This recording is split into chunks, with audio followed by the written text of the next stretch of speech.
राज्यातील तापमानात वाढ होत असताना पावसालाही पोषक वातावरण आहे.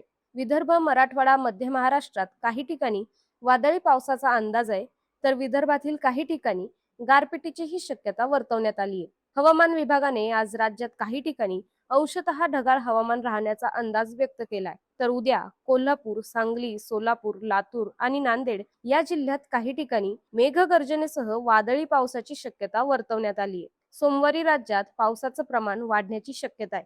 सोमवारी नाशिक, अहिल्यानगर, पुणे, सातारा, सांगली, कोल्हापूर, सोलापूर, बीड, धाराशिव, लातूर, परभणी, हिंगोली, नांदेड, अकोला, अमरावती, नागपूर आणि गडचिरोली या जिल्ह्यात काही ठिकाणी मेघगर्जनेसह वादळी पावसाचा अंदाज व्यक्त करण्यात आलाय. तर नंदुरबार, धुळे, जळगाव, छत्रपती संभाजीनगर आणि जालना या जिल्ह्यात काही ठिकाणी हलक्या सरींची शक्यता वर्तवण्यात आली आहे. मंगळवारी कोकण, मध्य महाराष्ट्र आणि मराठवाड्यातील सर्वच जिल्हे तसंच विदर्भातील बुलढाणा, अकोला, अमरावती, यवतमाळ, वर्धा, नागपूर, चंद्रपूर आणि गडचिरोली या जिल्ह्यात काही ठिकाणी मेघगर्जनेसह वादळी पावसाची शक्यता आहे. बुधवारी संपूर्ण विदर्भ, संपूर्ण मराठवाडा, पूर्ण खानदेशसह मध्य महाराष्ट्र आणि मुंबई, ठाणे तसंच पालघर वगळता इतर जिल्ह्यांमध्ये विजा आणि ढगांच्या गडगडाटासह वादळी पावसाचा अंदाज व्यक्त करण्यात आलाय.